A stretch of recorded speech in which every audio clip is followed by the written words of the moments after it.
podemos notar que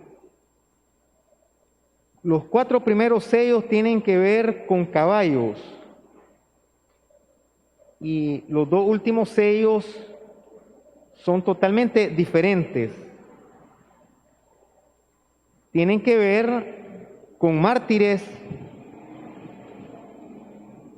y con el enfrentamiento de 2 grandes realidades, una espiritual y una terrenal.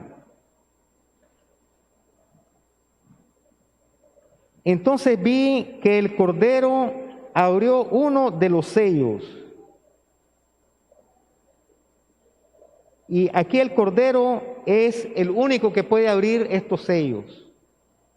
Y ese Cordero, ya sabemos nosotros que es Jesucristo. Es Jesucristo.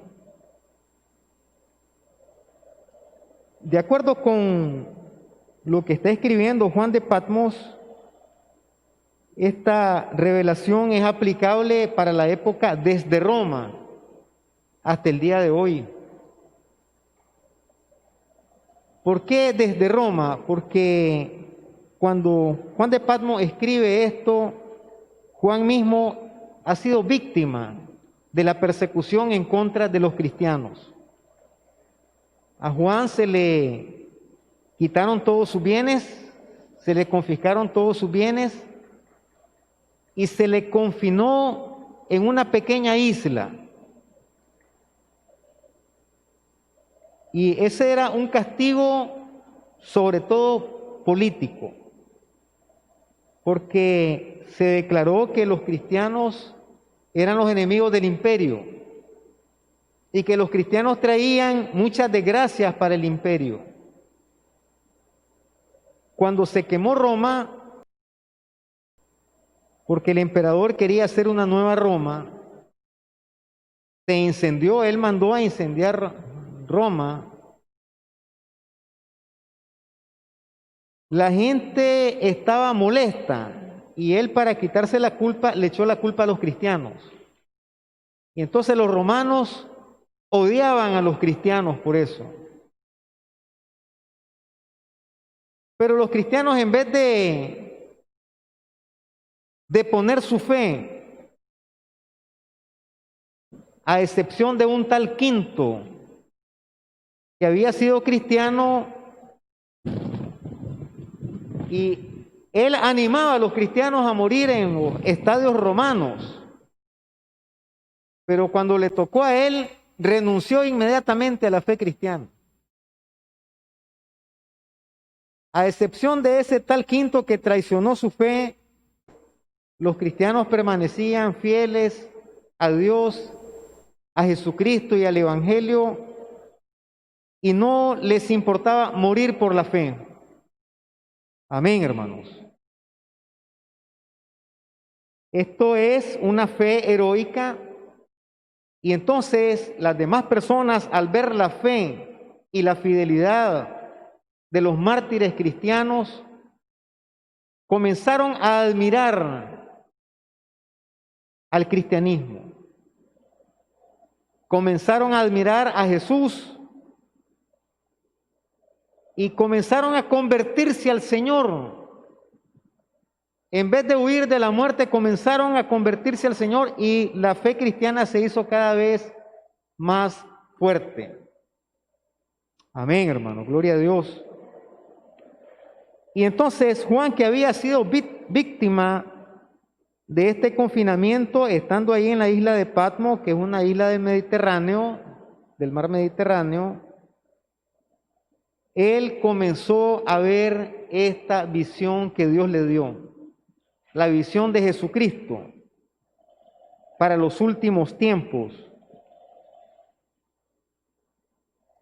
Y el primer sello que se abre, dice: y oí a uno de los 4 seres vivientes decir con una voz como de trueno: ven. Miré y vi un caballo blanco. El que lo montaba tenía un arco y le fue dado una corona y salió venciendo y para vencer. Algunos han visto en este caballo, el caballo blanco es un caballo por lo general de guerra. Los grandes imperios como el imperio asirio, babilonio, Egipto, tenían grandes caballerizas. Y el caballo era el que iba al frente de la guerra. El que tenía más caballos y carros de guerra aseguraba casi la victoria. Y algunos exégetas, como Pablo Richard, han dicho que este caballo blanco victorioso era el ejército romano. Pero si leemos Apocalipsis 19, versículo 11, nos dice: entonces vi el cielo abierto y había un caballo blanco. El que lo montaba se llamaba Fiel y Verdadero, y con justicia juzga y pelea. Sus ojos eran como llamas de fuego. En su cabeza tenía muchas diademas y tenía escrito un nombre que ninguno conocía sino él mismo. Estaba vestido de una ropa teñida de sangre y su nombre es la Palabra de Dios. Los ejércitos celestiales, vestidos de lino finísimo, blanco y limpio, los seguían en caballos blancos. De su boca sale una espada aguda para herir con ella a las naciones, y él las regirá con vara de hierro. Él pisa el lagar del vino del furor y de la ira de Dios Todopoderoso. En su vestidura y en su muslo tiene escrito este nombre: Rey de Reyes y Señor de Señores. El jinete del caballo blanco es Jesucristo, el cual es un arquero. Y nos preguntamos por qué un arco, porque el arma de guerra de Roma no era un arco, sino era la espada y la lanza. Pero Dios en Génesis dice: pondré mi arco sobre el cielo como pacto entre Dios y los hombres. Dios habla de su arco. Y hay una profecía del profeta Eliseo donde le dice al rey: abre las ventanas, toma el arco y tira la flecha. Esa flecha será de salvación en contra de Siria. Así de que el arquero aquí es Jesús de Nazaret, que viene victorioso como Rey de Reyes y Señor de Señores para tener la victoria sobre todos los gobiernos de la tierra. Amén, hermanos. Cuando abrió el segundo sello, oí al segundo ser viviente que decía: ven. Salió otro caballo de color rojizo. Al que lo montaba le fue dado poder para quitar la paz de la tierra y hacer que se mataran unos a otros, y se le dio una espada muy grande. Este caballo color rojizo representa la inestabilidad de la historia humana. Unos siempre contra otros. Y miren qué interesante. Cada vez que alguien se levanta, ya sea en guerra o ya sean grupos sociales que incitan a la violencia a otros, todos levantan la bandera de la justicia y dicen: esta es la causa correcta. No hay ningún gobierno, no hay ningún grupo que no haya hecho eso. Todos levantan la bandera de la causa justa. Pero al final lo que termina pasando es que caen en la corrupción, hacen grandes injusticias, y así ha sido la historia. Unos grupos contra otros. Y vemos que no hay paz. Y eso representa este caballo rojizo, porque la paz se establecerá con la venida y la institución del reino de Cristo. Por eso Jesús es también Rey de paz.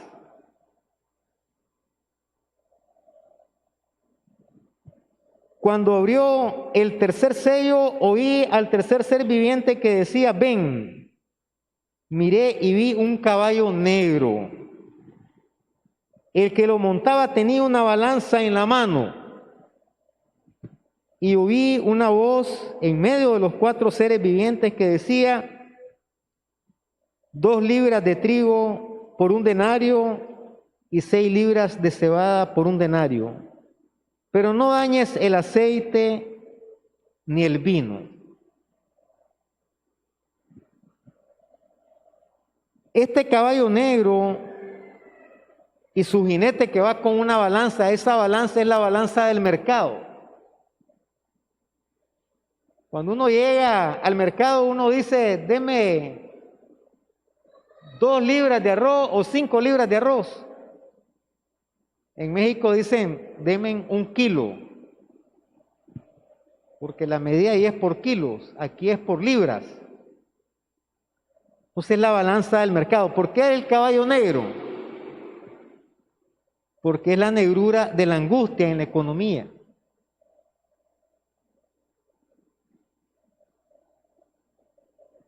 Se dice que en aquella época 1 denario era el salario de 1 día de trabajo.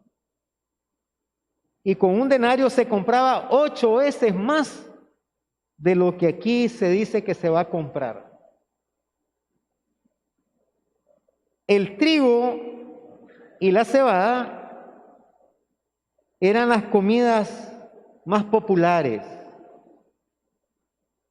Debemos de recordar que en Roma, en aquella época, lo que comían eran panes. Habían panes de cebada, pan de cebolla, pan negro, pan blanco, pan amarillo.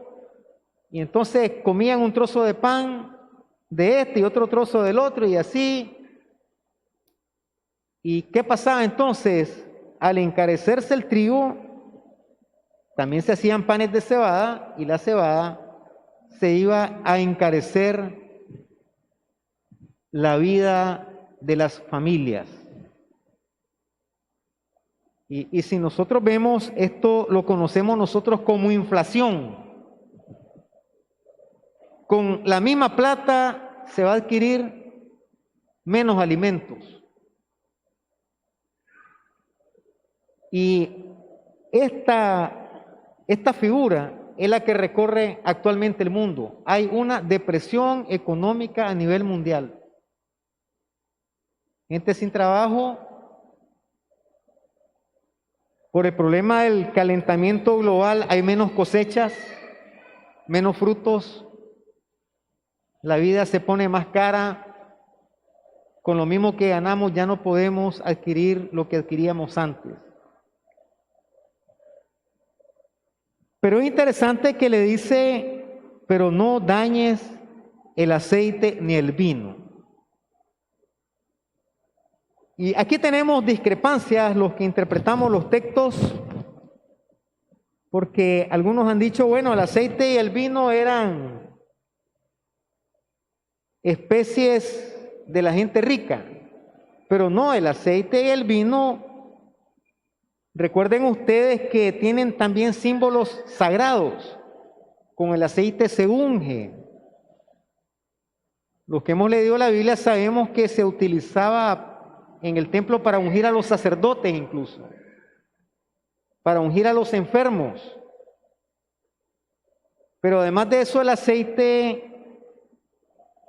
es un ungüento que se utiliza en medicina, la medicina casera, eso era.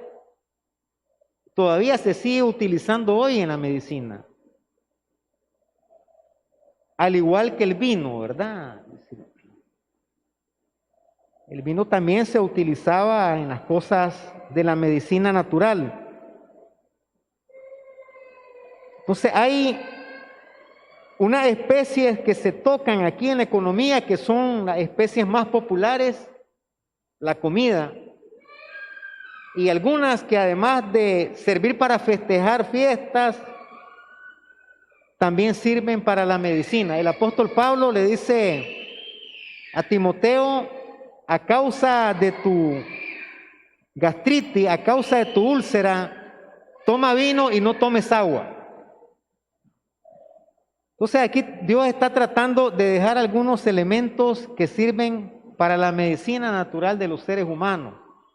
No tocarlo, pero sí se toca lo del alimento diario. Cuando abrió el cuarto sello, oí la voz del cuarto ser viviente que decía: ven. Miré y vi un caballo amarillo. Esto recuerda la fiebre amarilla. El amarillo aquí es representativo de la muerte, de la enfermedad. Le dice la gente a alguien: te veo todo amarillo, estás enfermo. El que lo montaba tenía por nombre muerte, Thanatos en griego, y el Hades lo seguía. El Hades aquí son las tumbas, el lugar de los muertos, y les fue dada potestad sobre la cuarta parte de la tierra. La cuarta parte de la tierra es el 25% de la tierra. Para matar con espada, es decir, con guerras, con hambre. Es interesante que hay gente que se puede morir de hambre. Gracias a Dios nosotros vivimos en un país sumamente rico, donde hay suficiente que comer. Hasta desperdiciamos la comida porque caen la fruta y quedan pudriéndose sobre la faz de la tierra. Pero hay lugares como la India, como África. Hay lugares donde se cuenta y se dice, no sé si como leyenda o como hecho real, que el camión de la basura lo mismo le da cargar un saco de basura que cargar a los muertos que quedan sobre la tierra. Y esto es terrible, porque el 25% de la población afectada por todo este caos de muerte y de enfermedades, epidemias y pandemias, es bastante, incluso con la inanición. Y de aquí tenemos que tomar nosotros algunas lecciones. Qué importante es compartir.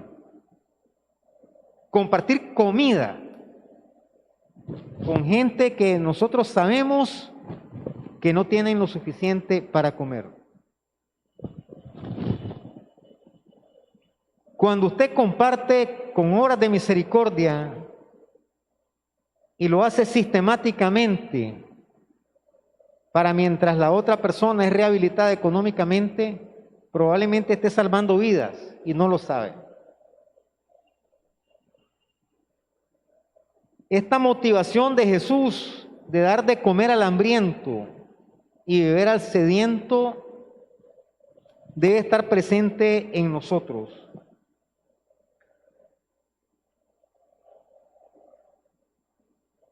Estos 4 seres vivientes, estos 4 caballos, el número 4 es un número que está marcado en todo el texto bíblico, ya que 4 son las letras del nombre de Dios. Es algo fuerte. Resumen, por así decir, la desgracia de la humanidad hasta que Cristo venga. Esta es la desgracia de la humanidad hasta que Cristo venga. Y luego terminan los sellos de los caballos. Y viene el quinto sello. Dice, vi debajo del altar las almas de los que habían muerto por causa de la palabra de Dios y del testimonio que tenían. Clamaban a gran voz diciendo, ¿hasta cuándo, Señor, santo y verdadero, vas a tardar en juzgar y vengar nuestra sangre de los que habitan sobre la tierra? Es interesante aquí porque vemos que el lugar de los mártires por la palabra de Dios es debajo del altar de Dios. Ellos no están en ningún otro lugar, sino que son la base de la adoración a Dios. El altar es donde se hacen los sacrificios para Dios, donde se alaba a Dios, donde se predica. Y ellos están en la base de ese altar. Ellos sostienen la adoración a Dios. Es interesante eso. Porque al igual que nosotros cuando comenzó la Iglesia Bautista en Nicaragua, se perseguía, los católicos perseguían a los primeros bautistas, los apedreaban. Desbarataron casas donde se predicaba el Evangelio. Y por la perseverancia de ellos, incluso en el norte hay un mártir, hay una tumba de un mártir. Y por la perseverancia de ellos y de los primeros mártires, la iglesia sigue predicando, sigue adorando al Señor. Hay grandes mártires famosos como Justino Mártir y otros mártires más, y entonces ellos claman justicia. A veces nosotros hablamos del perdón, sí, se perdona, pero se clama justicia. Y ellos preguntan, ¿hasta cuándo, Señor, nos vas a vengar? ¿Por qué? Porque Dios dice, mía es la venganza, yo pagaré. O sea, el sacrificio de los mártires no se queda sin justicia. Y ellos preguntan, ¿hasta cuándo? Y esta es una pregunta de mucha gente. ¿Hasta cuándo va a haber justicia? Y la respuesta del Señor es, hasta que sea completado tu número. Hacen falta más mártires. En cuanto sea completado el número de los mártires, entonces vendrá la justicia de Dios, la ira de Dios. Este quinto sello, entonces podemos llamarle el sello de la pregunta sobre la justicia.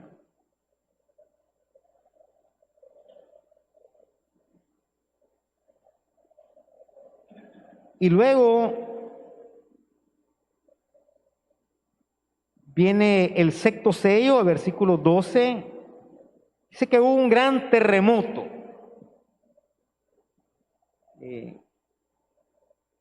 En este lenguaje apocalíptico hay conmociones cósmicas. Y el apóstol Pablo hablaba de ese terremoto. Habrá un gran terremoto. Y literalmente va a haber un gran terremoto que conmoverá toda la tierra. Se habla de un cinturón de fuego del Pacífico que está alrededor de varios continentes y tiene forma de arco. Y cuando se conmueva ese cinturón de fuego, va a hacer temblar toda la tierra. Los que hemos vivido los terremotos, porque vivimos en un país que hay muchos temblores, en el 72 y los otros terremotos, el de Masaya también, sabemos que uno sale a la calle y la cabeza le queda a uno dando vueltas todavía. Es terrible. Ahora un terremoto universal debe ser peor todavía. Pero este terremoto significa que nada quedará igual después de estos grandes eventos. Porque dice, el sol se puso negro como tela de luto y la luna entera se volvió toda como sangre. Señales de luto y de muerte. Y las estrellas del cielo cayeron sobre la tierra. Y algunos han interpretado todo esto, que las estrellas caigan como un símbolo de que todos los poderes terrenales van a caer, los gobernantes, los presidentes, los reyes, van a caer. Dice que el cielo se replegó como un pergamino que se enrolla. Hay dos escenarios, el escenario de la tierra y el escenario del cielo. Si vamos al libro de Job, podemos ver bien esos dos escenarios. Y aquí la idea es que cuando se quita el rollo del cielo, ¿qué es lo que queda? Los poderes celestiales cara a cara con los poderes terrenales. Dios, su Hijo Jesucristo y los ángeles enfrentados con los reyes, con los gobernantes, con los príncipes y con todos aquellos poderes terrenos, cara a cara. Por eso se enrolla el velo del cielo y quedan cara a cara. Nos vamos a ver las caras, les dice el Señor ahí. ¿Y qué pasa? Dice el versículo 15, los reyes de la tierra, los grandes ricos, los capitanes, es decir, los jefes de los ejércitos, los generales, los poderosos, los jueces de la tierra que también son poderosos, los parlamentarios, todo esclavo y todo libre se escondieron en las cuevas y entre las peñas de los montes y decían a los montes y la peña, caed sobre nosotros y escondednos el rostro de aquel que está sentado sobre el trono, que es el Padre Dios, y de la ira del Cordero, que es Jesucristo. Porque el gran día de su ira ha llegado, ¿y quién podrá sostenerse en pie? ¿Quién podrá sostenerse en pie?